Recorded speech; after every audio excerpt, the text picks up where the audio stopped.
discussion is dedicated to spiritual health, man.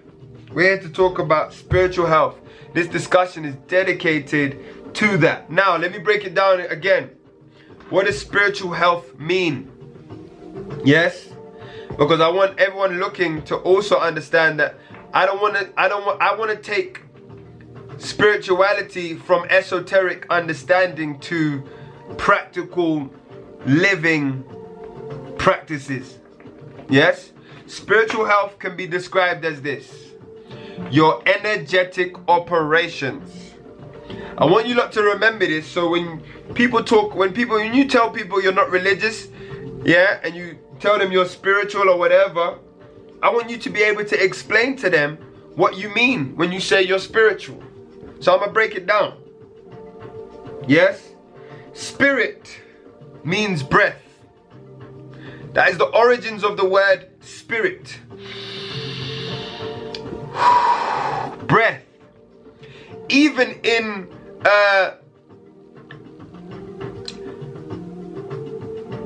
what was I saying? So spirit means breath.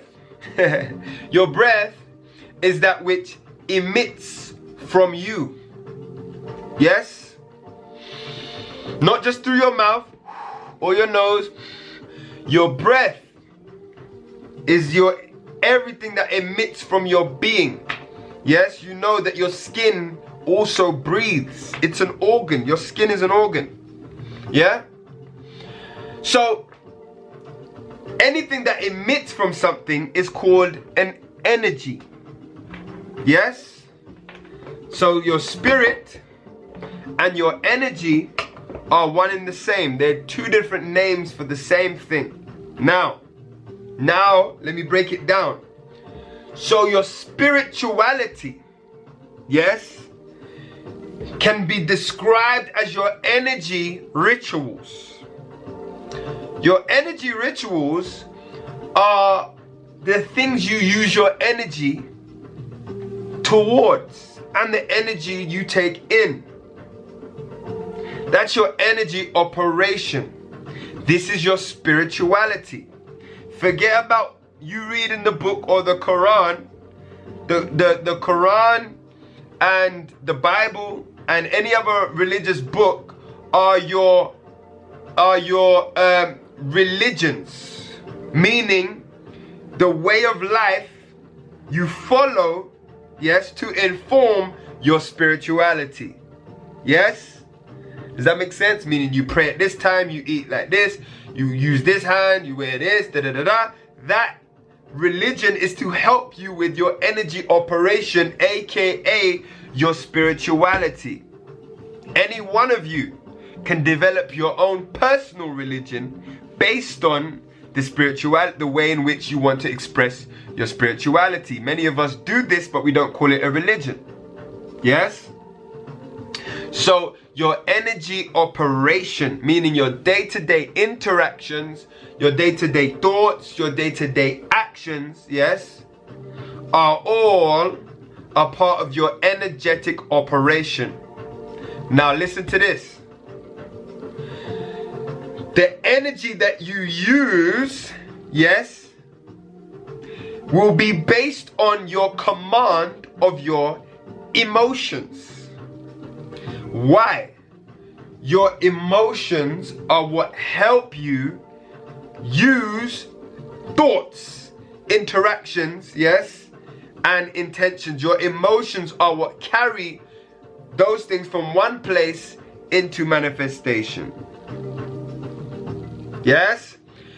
Emotion can be broken down into energetic motion. The E on emotion means energetic motion. How you use your energy to move you. Yes? This is also a part of your spirituality. Does that make sense? Okay? So then, now that we've understood spirituality as a basic fundamental principle that we can all relate with every day of our life,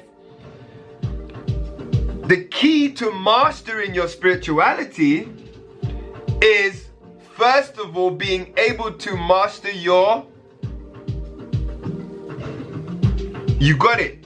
Your emotions. The more you practice mastering your emotions and commanding your emotions to suit your overall highest intention, the more and more you master your emotions, is the more and more you are going to be able to lead your energetic operations in accordance to the will God has put into your life. Your emotions become your keys on the keyboard, if you will. Does that make sense?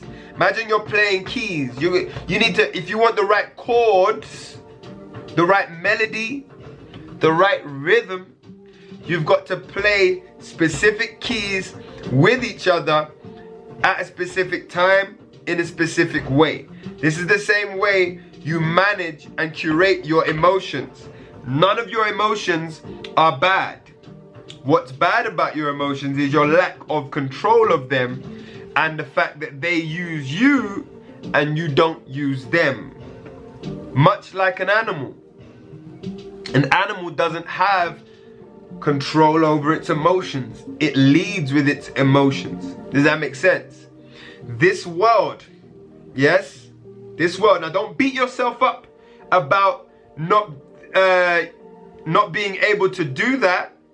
This world, this Western world, has been cultured by people who do not have spiritual compass. So you and I, whether you're, even those of us born in, colonized Africa, yes, were raised with a Western left brain, spiritually void culture. Yes? So animalism, yes, and acting off impulse and using our emotions to process life and to lead us is just the way of life of this current world. Yes? And that's why the evil that we all live in seems so normal. Even though it doesn't, it feels so normal. Today, we are all being called back to nature. Yes? Our natural selves. And part of that is understanding our energy operations and our spiritual responsibilities. Yes? I hope I've broken that down sufficiently for you guys. I hope I've broken that down. I think I have. I think I've done a real hardcore explanation for you and for anyone, because I wish to talk so that children can understand what I'm saying. If you're sitting with a child, I want a child to be able to go, that's true. Like, you know what I'm saying? I want a 5-year-old to go, yeah, I get what he's saying. You get what I'm saying? That's the way in which I want to speak. So, that being said, please, let's put some questions in the question box. Let's ask some questions and let's go dive in deep. I want to do questions with you guys today, right now. Let's do questions. Yeah, let's see what go on. Let's do questions. Put questions in the question box. I'm gonna start taking questions 24 hours before my lives.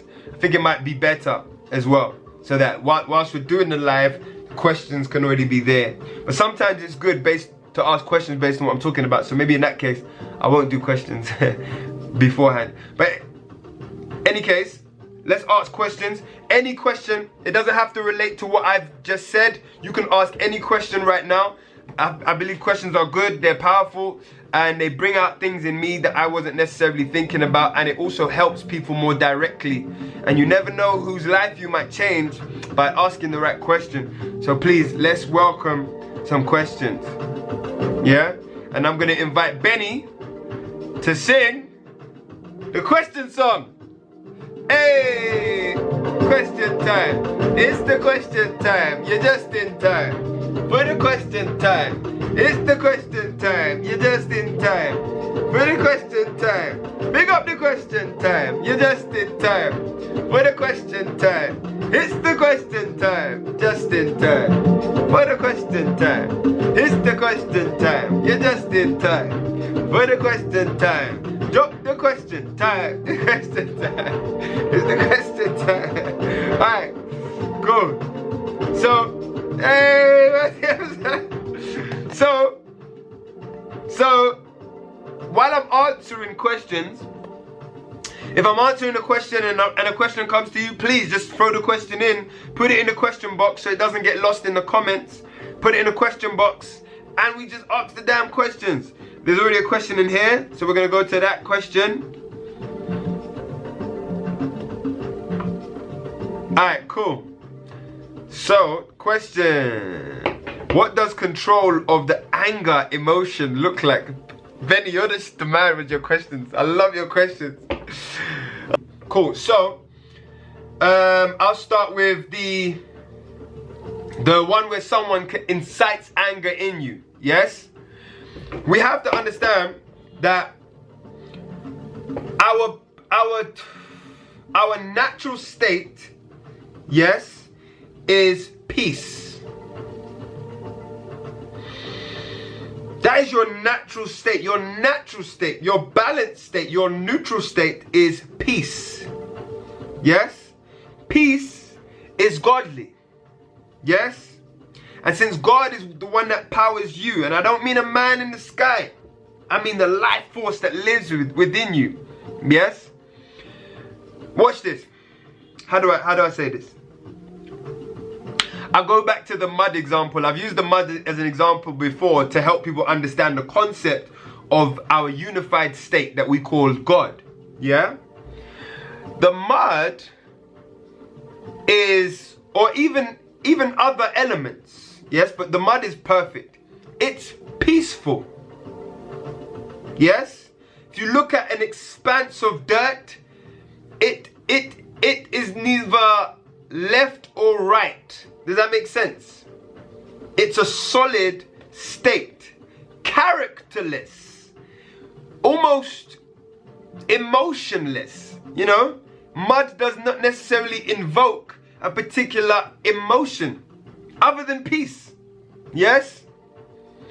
And how do we know that? Because when everything dies, when every animated thing dies, it goes back to the soil, which represents peace, the unified state, right? That is what you are in your natural state, peace. Emotions are there to carry you from one place to another, to draw you from one experience to another, yes? To help you manifest one thing from the other, okay? So anger, damn, I'm getting hot answering this question. Excuse me, let me take off this. Alright, so anger, where was I?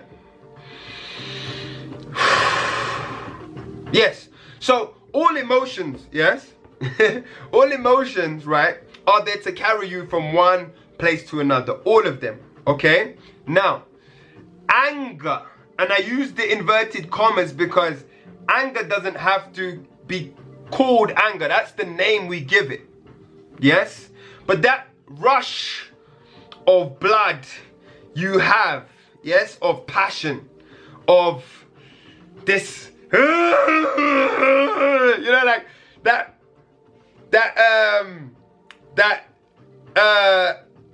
sheet of red that comes over you when you get angry, yes, is actually someone just stirring up the passion within you. Yes? It's called anger because the passion that's stirred within you, the intention in that moment when you get angry is to do harm, is to do something negative. That's why it's called anger. But have you ever heard the saying, it's a thin line between love and hate. It's a thin line. Yeah? the reason why they say it's a thin line between love and hate, yes, is because the emotion used in both.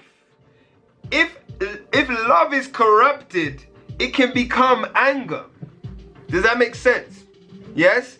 If passion is put in a different direction, it can become anger. It can become evil. Does that make sense? Okay? So the true emotion is passion. Yes? So now, what happens? Watch this. You know, someone like me, I always say someone like me is capable of doing a madness. If I'm corrupted, I can do a madness because my energy would need to be used anyway. Do you get what I'm saying? People like me are the delinquents, the antisocial ones, the ones who do madness because we don't have avenues of expression. Yes? When someone stirs up the anger within you, yes, it is showing you how, what's the word I can use? It is showing you that you need work, yes? Because the idea is about emotions. You are the one who's supposed to control your emotions. This is what mastery looks like.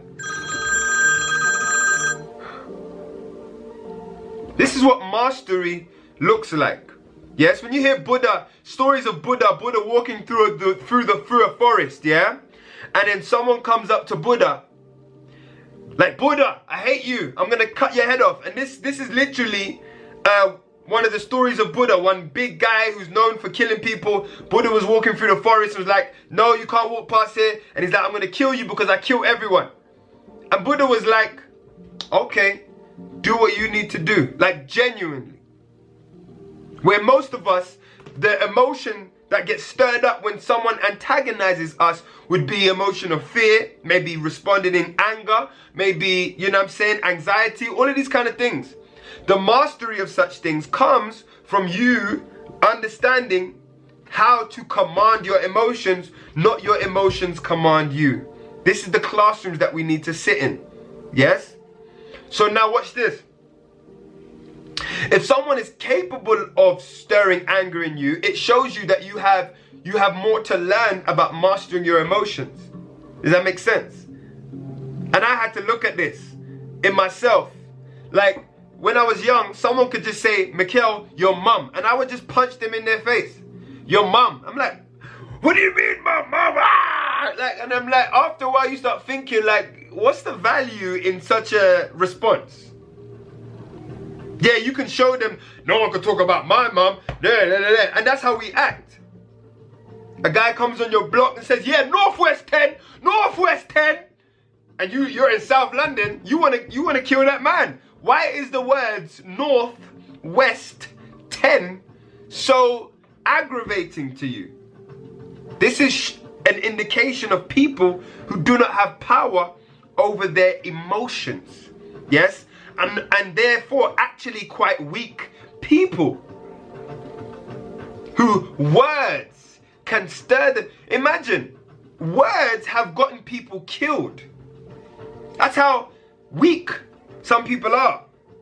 I know guys that have gone to jail over words. Suck your mum blood. And the guy who was on the receiving end of that verbal abuse goes and kills the guy. Like, this is real shit.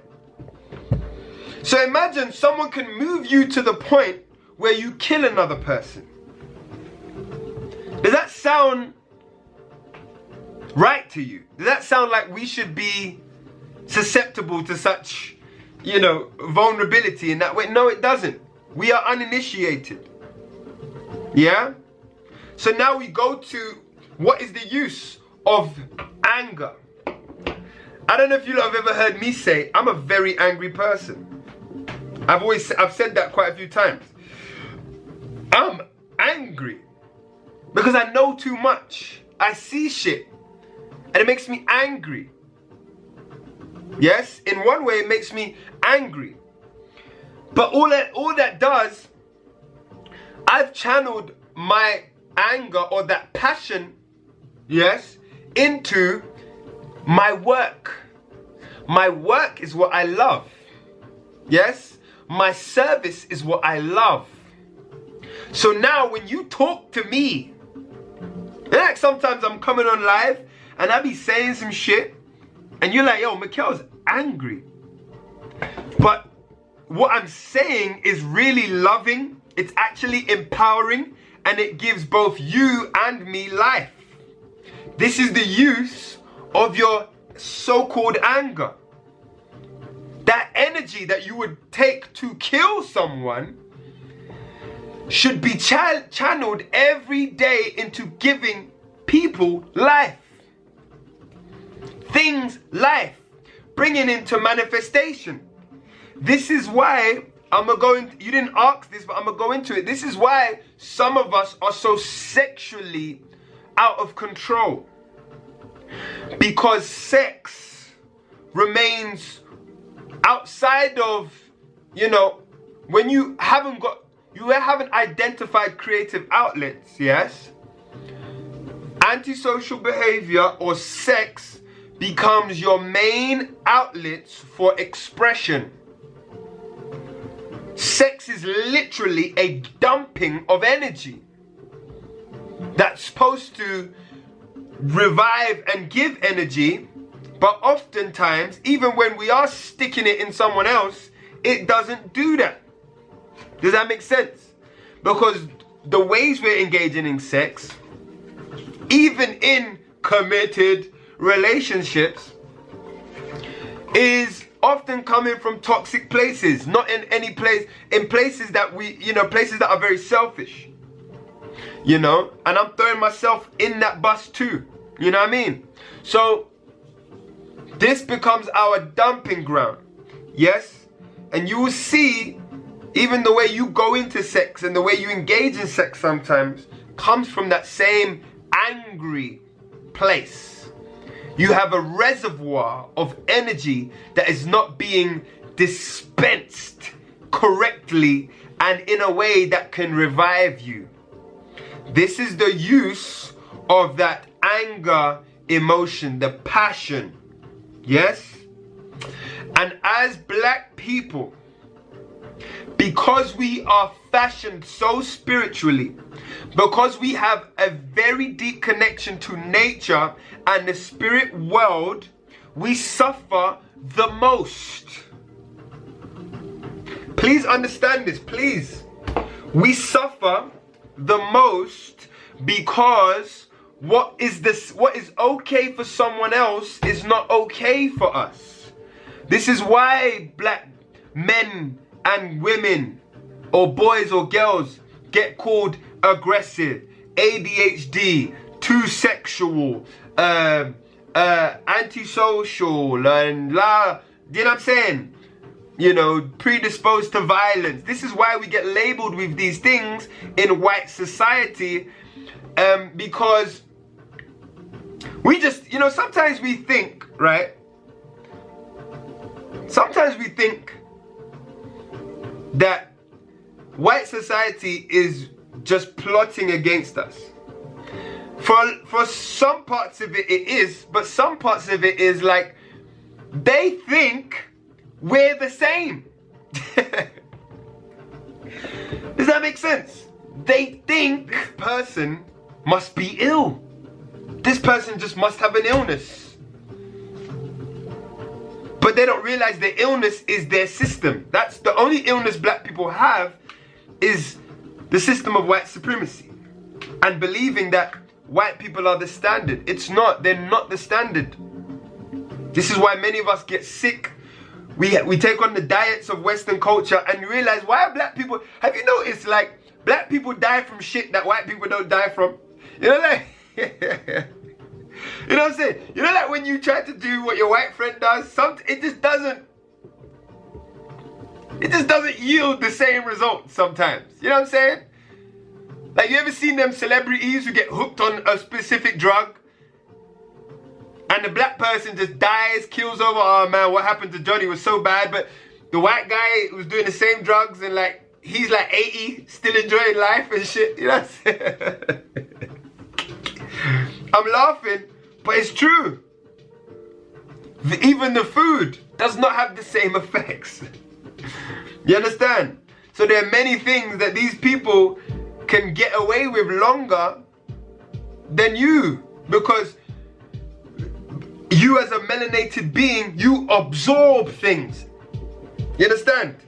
You become the energy you're involved in. So it's harder to get rid of. When we become addicts, we are fucking addicts. Do you get what I'm trying to say? And it's harder to leave. This is the same thing that pulls us towards spirituality, you know, and you know why we get so into like our spirituality, our religion, our devotions, and all of that is the same thing that pulls us into devilishment. When we're there, we are there. And so the results are worse. Our only sickness is believing that white people are the standard. And that's what we suffer from. Do you get what I'm saying? So what we have to do today is understand that you are the standard. You are the standard. That's not my opinion. That's scientifically, historically, geographically, spiritually proven. Go to any classroom, they're going to tell you that. Everyone knows that now. Blah, blah, blah, whatever. Now it's time to live it. The responsibility of you, African man and woman, is you need to now teach, if you care. You know, if you don't care, you don't have to teach them.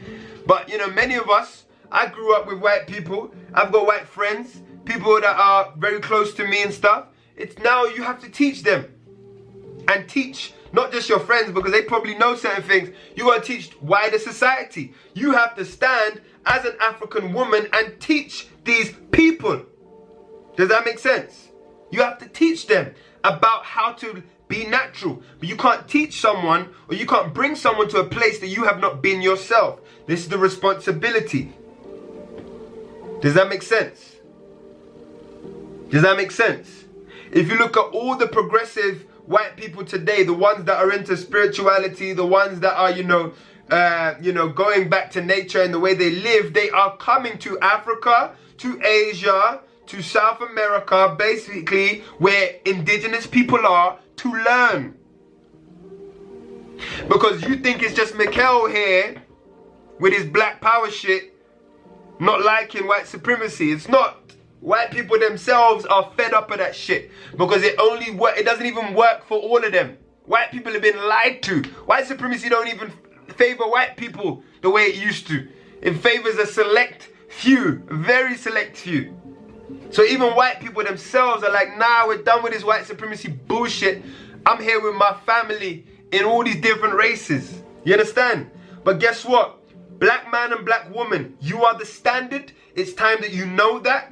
It's time that you understand that. And it's time that you live in that so you can teach people how to be. The world is waiting to know what has been put in you in the form of spirituality. Yes? That's what the world is waiting for. Yeah? So if you wanna really love on people, you gotta be yourself, because you're gonna turn around and hate people. If you continue living a lie, you're gonna hate the ones that made you continue living that lie, when really it's your damn fault. That's why I don't look at no white person and blame them for shit anymore. I'm free. I'm free. Any black person that wants to point at white people today, I'm like, yo, you are missing. You need to go back in time where that shit was real. Today, they ain't got no power over you. Yes? They ain't got no power over you. The power they have over you is the power they think. You know what I'm saying? You know that when 50 Cent, he said, damn, homie, in high school, you was the man, homie. The fuck happened to you? You know what I'm saying? Like, it's not that anymore. You know? It's not. How do you not become transferable to energy and hold your own when in a room or a crowd of people? Okay. Oh, okay, so it's like how not to let other people affect your energy. That's a good one. I like that question. How not to let other people affect your energy? That's a dope question. It comes from you practicing. It's a practice. It's like, you know, like when you want to hold in your fart. You know what I'm saying? I'm joking. I'm so dumb. Yeah, it's a practice. It's a practice, meaning you have to start to observe the power of commanding your own energy. Yes? It's like tightening your abs. Yes? It's a muscle. It's a muscle. Yes? You know, like back in the day, I used to think in order to tighten my abs, I had to stop breathing. Yes? Then when I started working out, I realized I can tighten my core whilst walking and doing everyday activities. There's a difference. Yes? It's a muscle. Your energy operation and how you use it and energy you allow in is a muscle. Okay? So you have to start to be able to observe that when you are in different scenarios. Start off with very light scenarios in your house. You got a child, the child does something mad, and you just want to clap the child over the head. You know what I'm saying? Observe it for what it is. This is a child. He didn't know no better. Hey, son, what happened here? You know what I'm saying?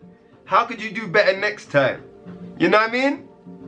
You know? Like that kind of shit. When when a blast from the past calls your phone and their name alone just put spikes on your back, realize that person is not here. Yes? That person is not present. Neither do you have to answer the phone. It's okay. What about if that person comes into direct communication with you? Meaning they just walk into your garden, or like you see them in the mall, or like blah blah blah. You then go into your mind and say, what is the state I want to be in? It is peace. We always want to be in peace. Anytime we don't wish to use our emotion, we should be in peace. The use of our emotion should give us pleasure. If it doesn't, we should be at peace. So now, if you can't find an emotion, watch this. If you cannot find an emotion, because what? Let me give you real scenario. Like for me, there are some scenarios around some people where there is no genuine pleasurable emotion I can give to them. So I go into a state of peace. I just start meditating on the moment. I'm talking to them. Yeah. I'm here, I'm present, but I'm meditating on my peace.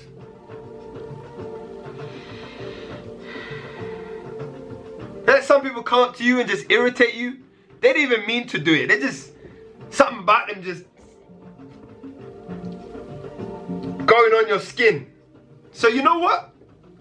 I don't have any pleasurable emotion to share with you. So, since I have to be here with you in this moment, I'm going to practice peace. How do I do that?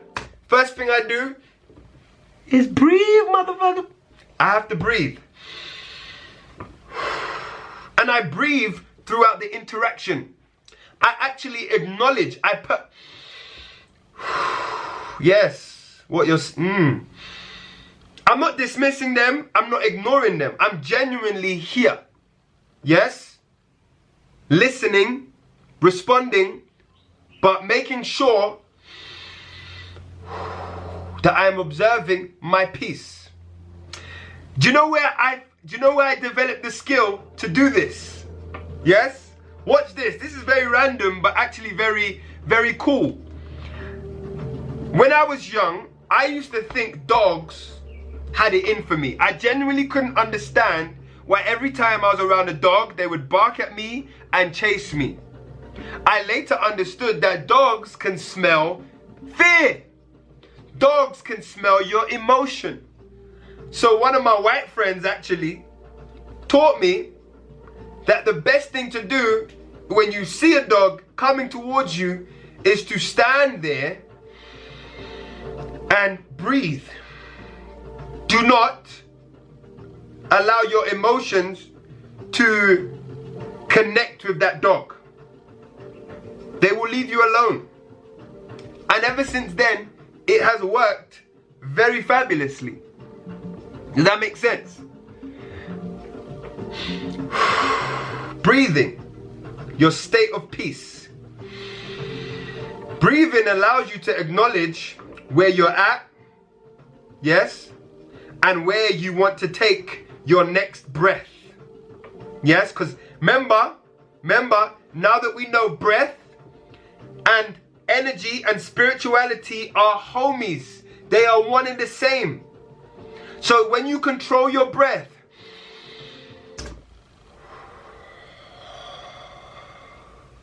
you are almost spreading your emotions out to say, it's almost like in the Matrix. You know in the Matrix, yeah, where he slows down everything. That's some real shit. That's breathing. Have you ever noticed, if you ever tried to put a thread through a needle, you have to breathe. You can't just be like, you can't just get a needle and thread and go, you know what I'm saying? No. You gotta hold that shit. You gotta, you gotta,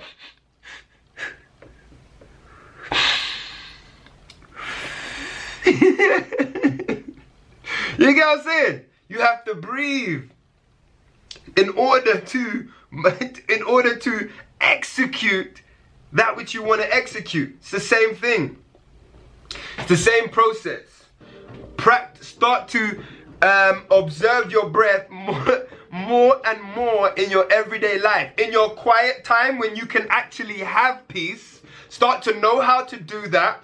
Start to give yourself meditation time, yes, where you can observe your breath in the midst of nothingness, when no one's challenging you other than your thoughts. Learn how to bring yourself to a state of peace just by thoughts. Then when someone outside of yourself challenges you, that calls certain thoughts to mind, fear, anxiety, worry, whatever it is, you know, ecstasy, because sometimes it's not just the negative emotions that we need to master, it's them shits as well. Like, for all my guys out there, you know, this is one thing that us men find it hard to do as well. That horny emotion.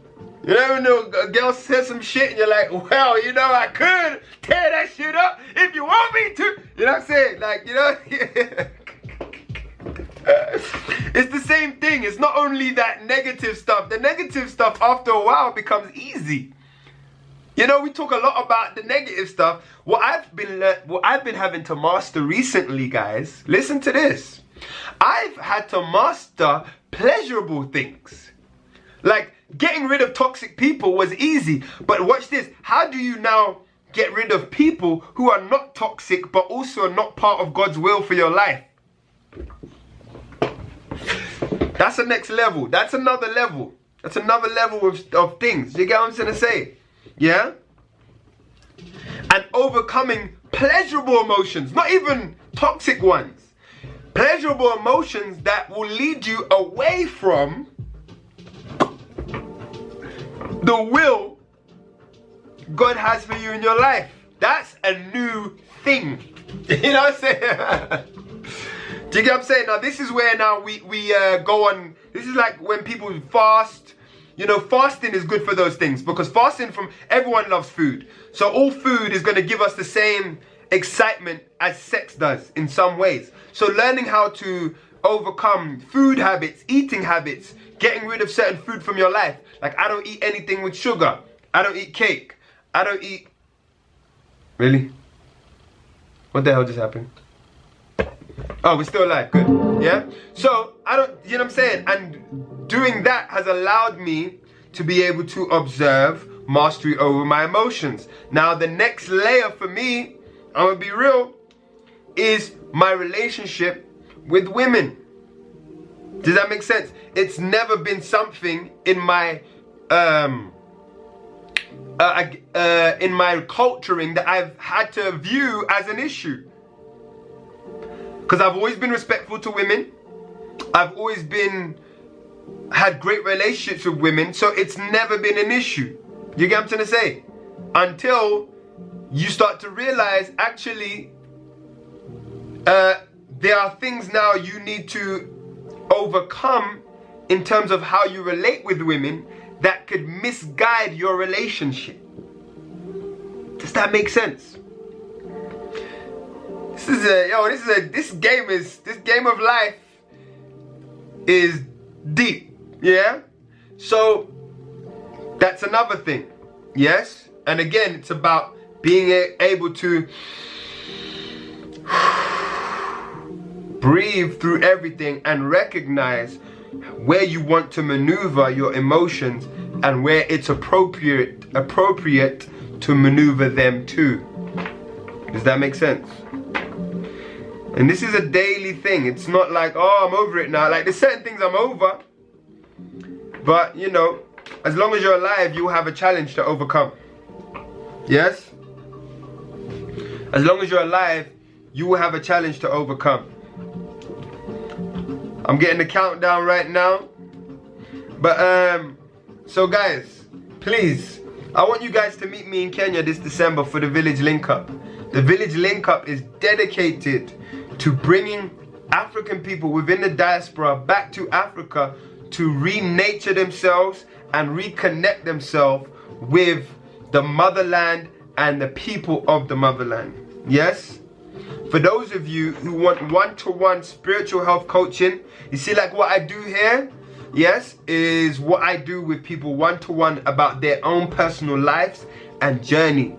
If that's something you want, DM me. Let's set up a consultation, yes, and talk about where it is that you are trying to spiritually elevate yourself to.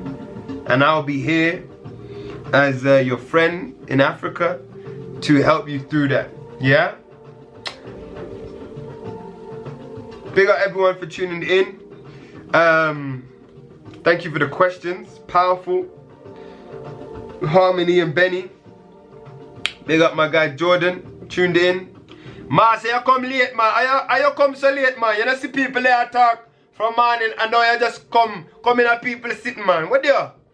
Yeah? So, bless up, people. Thank you for tuning in. Tuonana kesho. Tutaongea kesho. Siku njema. Asante sana na kumaisha. Peace in. Love out.